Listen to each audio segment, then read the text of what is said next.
Hey everybody. Yes, Inconsistent Bookworm's back, and so is Kitty. Because Smokey just has to be in the shot just all the time. I swear, she's just getting away. She wants to be in camera all the time. Give you your own show. But yes, Inconsistent Bookworm is back. I know it's been a month to take me to read 276 pages, technically. But to be fair, I was reading Vampire Diaries. Oh. Okay. Let's give a... Well, my phone goes off over here. I'm going to give a little bit of a behind-the-scenes magic behind certain things. I originally was thinking about doing a show and try and keep it more consistent, though that kind of breaks the name there. But to keep it consistent, I was going to talk about books I've already done before. And books I've already read, a few that were kind of fresh. Because at the time when I did my first review, that was a book I had just finished, but I also finished just recently another book called Silent Night, Unholy Night by Seth Grahame-Smith. I still might do a review on that, simply because I don't think enough people are really talking about this book. But we'll see what's going to happen. Sorry, my cat is just wanting all the attention, and my phone still goes off. But I decided, alright, if I'm going to do it, I'm getting licked now. She likes to lick me. Yeah. She's mad probably because I'm not paying her enough attention right now, even though I've been petting her all day. But I was like, alright, I'll just eventually maybe go back and maybe do retrospectives, talking about maybe certain series, certain books even.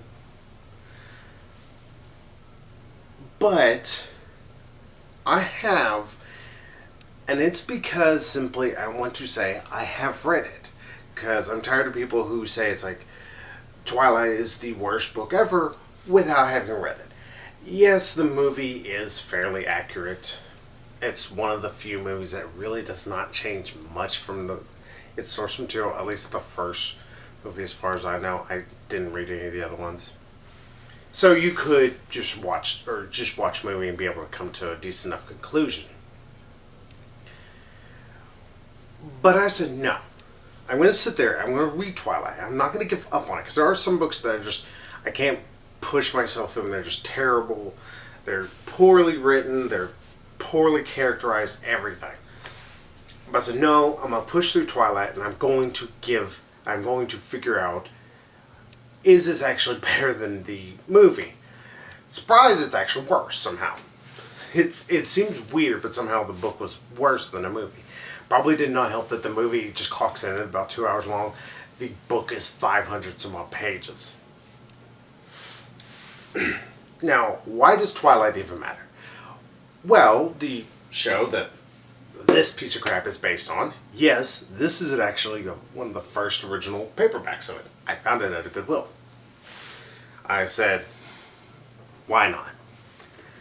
I will read anything that I think has some kind of cultural significance, if I can help it, or at least try to push myself through it. And since there is a CW show, and it's going to stay in collective minds for a while, thanks to Twilight craze still being a thing, I said, I'll read this. And I was like, alright, let's sit down and read this. And I know this came out well before Twilight. But I can tell that Stephanie Meyer's pulled a number of ideas and how certain characters were portrayed in a way in Twilight from this. Yes, Twilight is still a very original story to its own credit, if I can give Twilight any kind of credit. But there are certain aspects, especially how the vampires work in certain regards, how the characters react, how they do certain things. That's where it's from. A lot of scenes I would connect from Twilight, I can say had some correlations with that from Vampire Diaries. Now, mind you, there's quite a bit of differences. For one, in this, if you've watched the television show, which I am so glad to say I've never actually watched a single episode. I know people are like, oh, you have to watch it before you can say it's horrible. I read the book, and I enjoyed it about as much as getting acupuncture through the eyeballs. So, yeah, I'm not going to sit there and force myself to try and read or watch an hour-long show. Sure, it's only 45 minutes, but I can't. I don't think I have enough willpower. Might be able to do something with the first episode. I have an idea for a show. But anyway, so slot that away for later. Back to actual Vampire Diaries. Now, I'm just gonna put it. This is the worst book I've read. Yes, it's worse than Twilight. The only thing positive I can say this has over Twilight is at least the vampires actually die when they're exposed to the sun. But even then, there's a stupid plot device where it's a MacGuffin in all essence that supposedly is able to keep the vampires safe. Which, if I think they have this in shows, I asked my fiance about it. She tried to inform me as much as possible. She never really watched most of the show, so she's not very sure. But they have lapis rings. And supposedly that works. And that is in here. How lapis works exactly in that sense isn't exactly clear, nor is it very well explained. Why not? Let's just fucking throw that in there. But where this book is actually worse, even though it's half the length of Twilight, I think really it all stems from the characters. Anybody who's watched the show knows the one main character, her name is Elena, and then there is the vampire she originally swooned on, they pronounce his name Stephen. I'm sorry, Stefan is Stefan. You can sit there and think it's going to be pronounced Stephen. It's Stefan.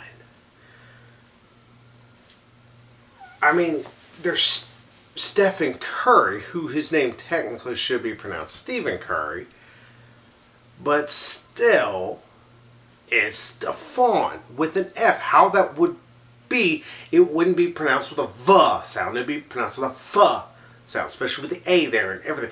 I don't get how that's like, oh, well, we understand none of the English language, so we don't pronounce Stefan correctly. And those people will argue, it's like, that's technically not English language. Yeah, fuck you, I don't give a shit. Oh, but pretty much Elena is a high schooler who swoons over Stefan because he's cute. And he's mysterious. And lo and behold, he's a vampire.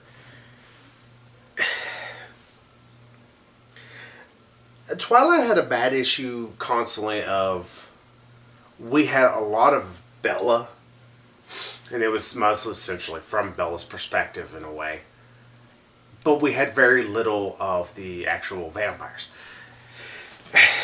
And again, if I'm going to give Stephanie Meyer any credit, which I really don't like to, I wanted to know more about the vampires. I thought it would be interesting to learn more about them. That would be cool, but really, Stephanie Myers never really went into it. Not enough to please me. So, I was like, alright, maybe L.J. Smith will do better. I don't know, maybe she will. I doubt it. Because I've read another L.J. Smith book like 4 months ago or so. It was the Night World series. And I read the first one, Secret Vampire. Beat for beat, almost the same book. The only difference is this is trying to set up more of a world. Night World was just part of a world that we just got thrust into randomly and had a slightly different characters. They're still idiots. They still do stupid things for stupid reasons. And here's the other thing. Bella's a horrible character.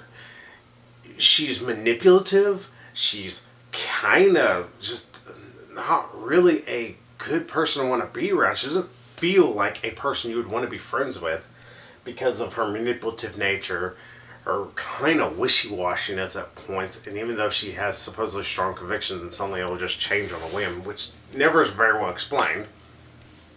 Elena, who's the main character in this book, is worse.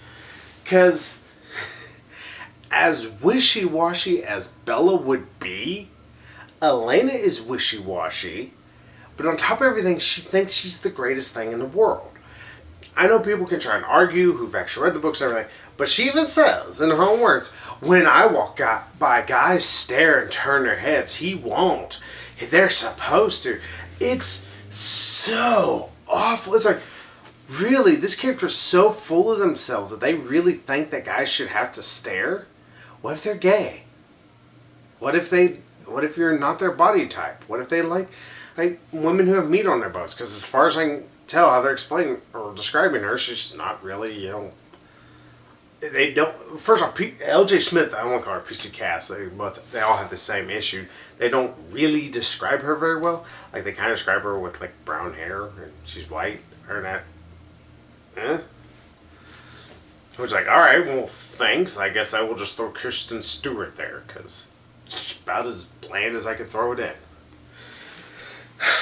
But there's not any great descriptions for her, so it's like, well, why? Because she's supposedly attractive?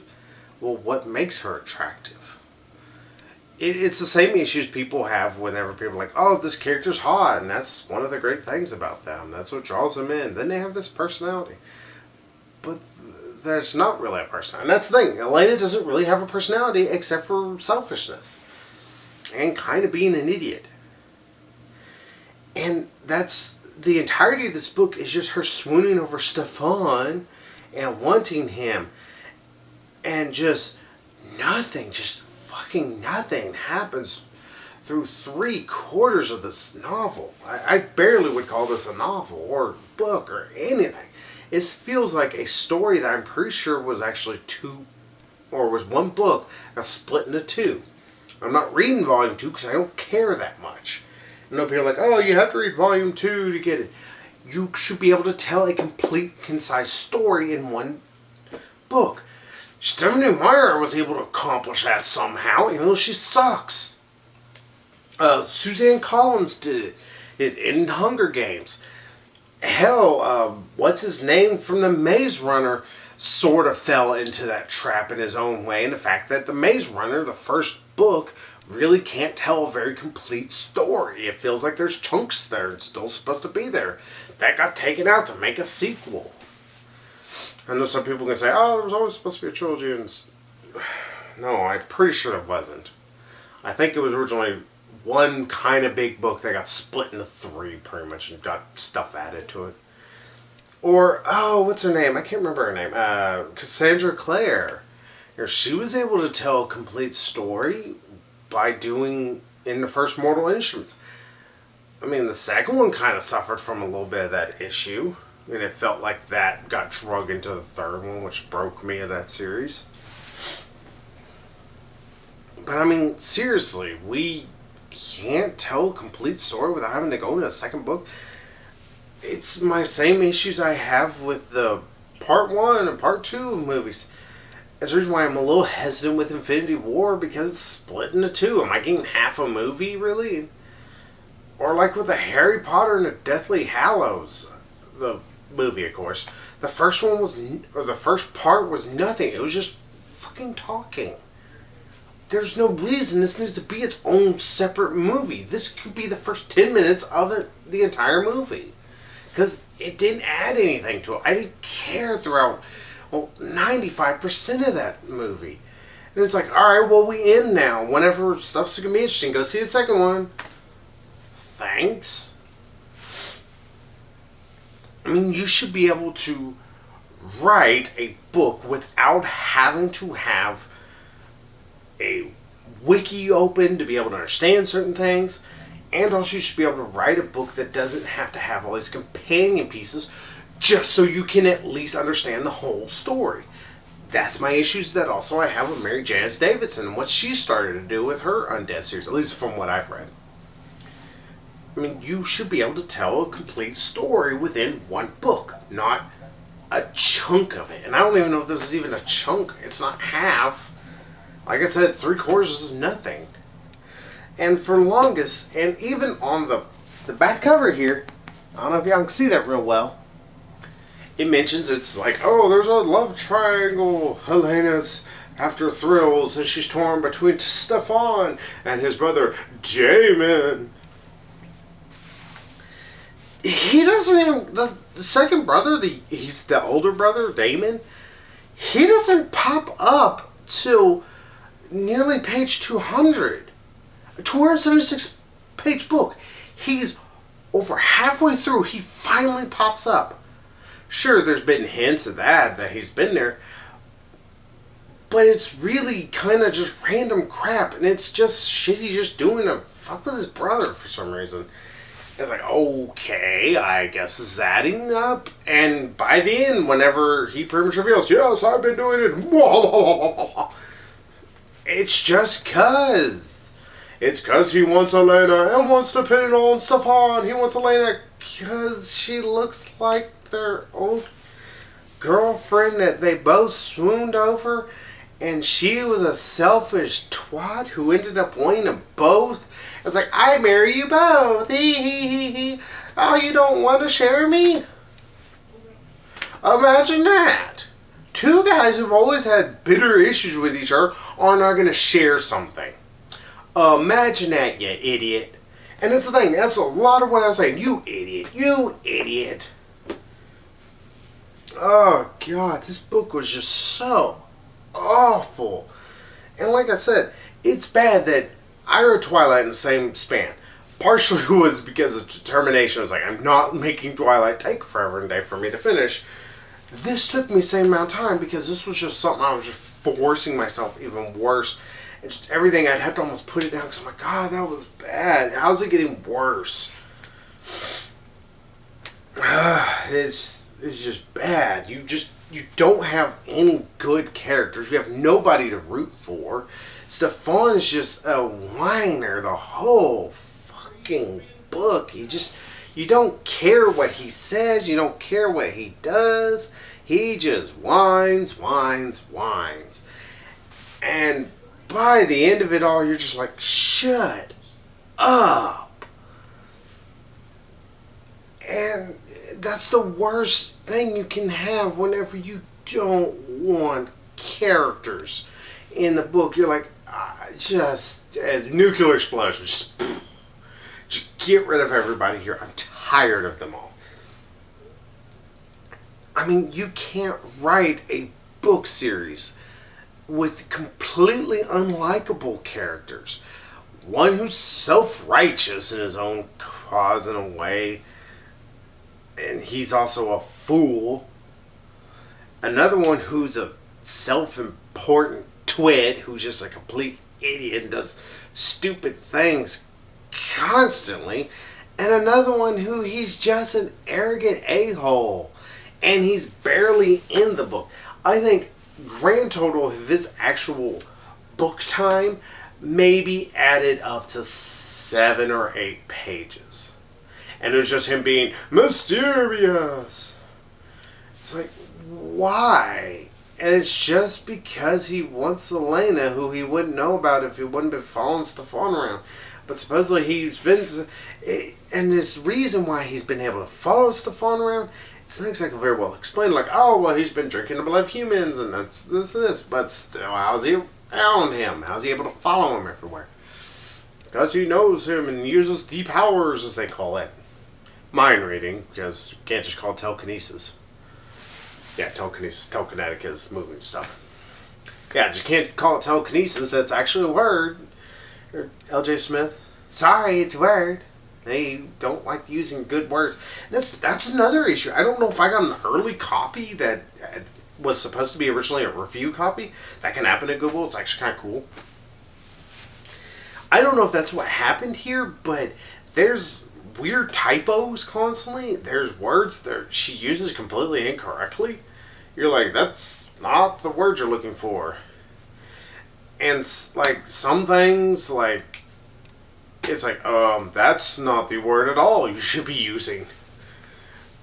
Or there's better ways she could be saying it, and it just looks like amateur hour, and it's bad because this lady's been writing for a while. This is not her first outing.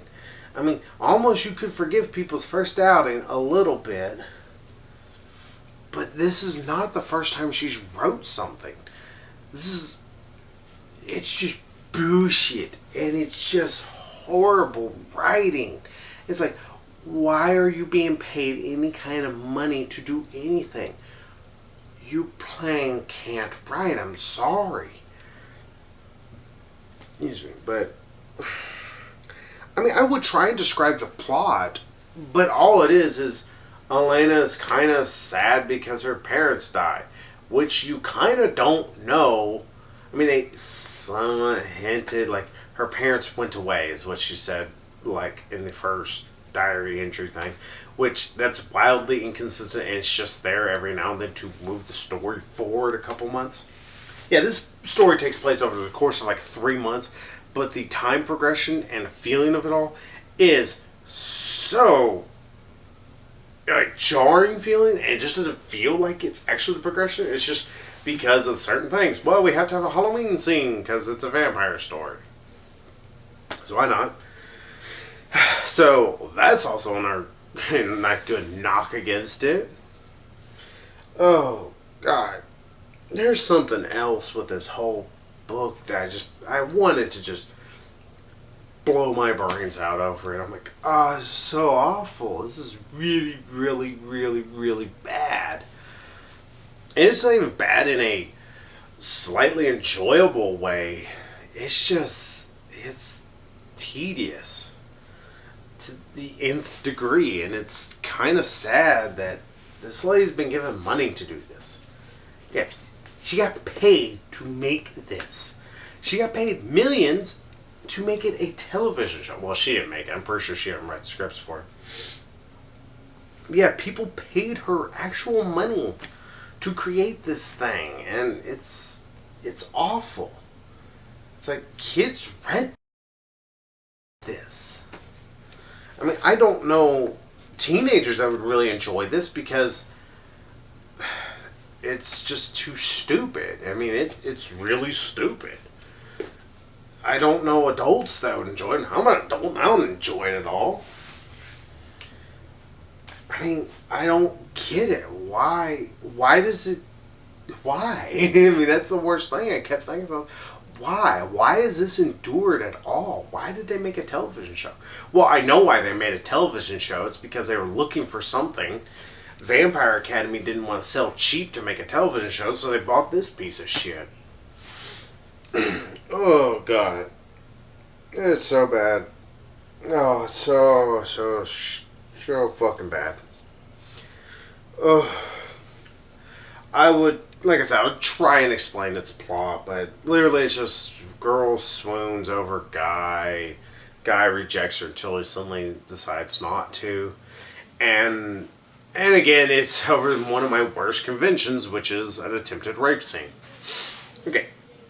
Even though Megan's video is coming out after this, and because I still have all the footage and everything.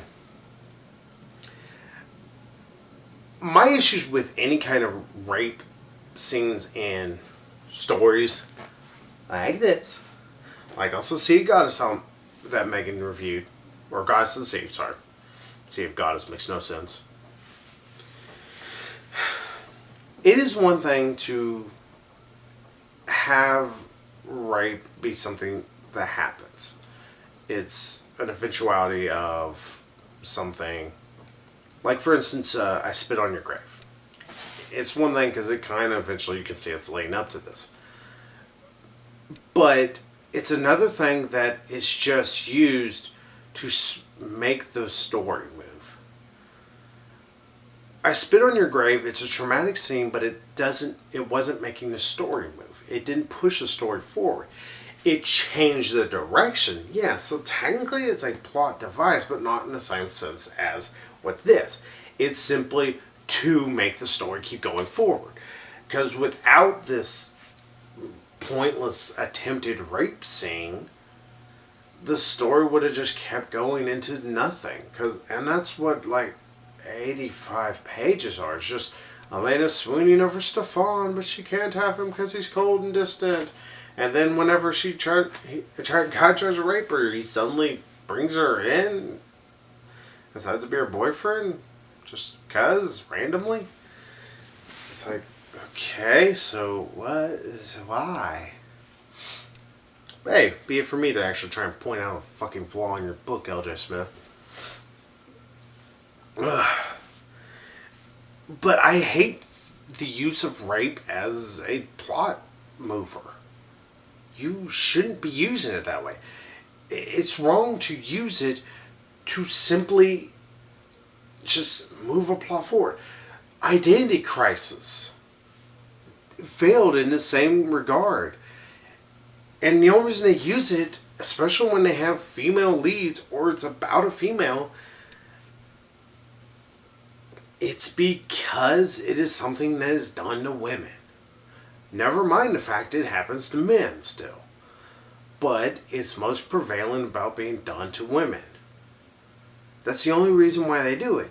They couldn't just have like, oh, she's in danger from a werewolf or anything. But not only that, but she also has to be a damsel in distress. And that's the thing. They can't just have her just move forward. You just can't have the character just talk with her. No. We have to have this traumatic thing happen so that way we can force it to happen. So in short, your characters refuse to be human and speak just because. The fuck. Again, this is kind of one thing. The fuck.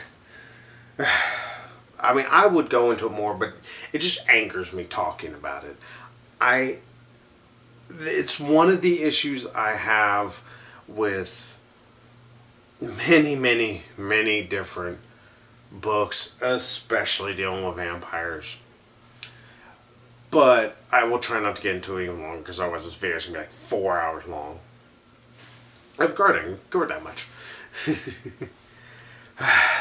Yeah. As you can see, I do not recommend reading this. This is not worth it. There's nothing of substance here. It's a 276 page book that feels like it really could have been 25 pages.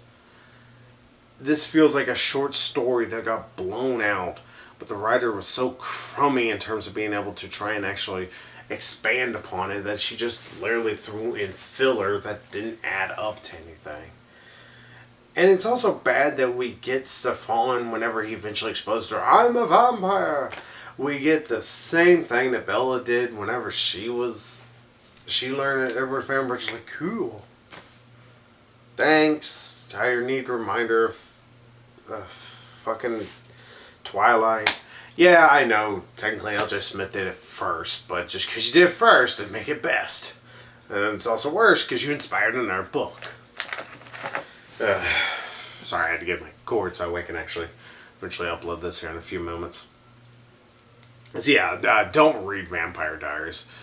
The book's terrible. There's not one single redeeming factor in the whole thing. There's no characters to like. The story just crawls at a snail's pace. Oh, and also, just to infuriate me even more, because I wasn't mad enough, the book ends on a cliffhanger. Again, goes more into my, oh, you can't just write a book that's a self-contained story. No, we gotta write something that feels like we need to read more into it just to understand what's going on. Ugh, jeez. I'm gonna stay away from vampires for a little bit. This, dead loving it. Yeah, I need a break from vampires for a little bit. So let's go to something completely different. And why not? Let's go into another manga, because I want to read a manga. I was like, I enjoyed talking about Death Note, and I was able to get them out a little bit sooner. And it's not really bad, but mostly just I want to read another manga. I want to read something that hopefully I will like, because I really, really love the first volume. But hey, this will be next time. If you can't read that, it's Sayuki #2. Yeah, because Sayuki's like tiny as could be, unless you can read Japanese characters. Yeah, Sayuki Volume 2 is going to be next. I'm looking forward to it. Again, yeah, I know I'm behind on reading it. And so I'm going to read that, hopefully have it in a week or two. Who knows? We'll see what happens. I know certain things are going to be coming up, so it might end up delaying it or detracting a little. Yeah, Sayuki Volume 2 is up next. I will quickly forget Vampire Diaries, well, except for just how bad it was. So, until then, fuck this. So, I'll see y'all later, everybody.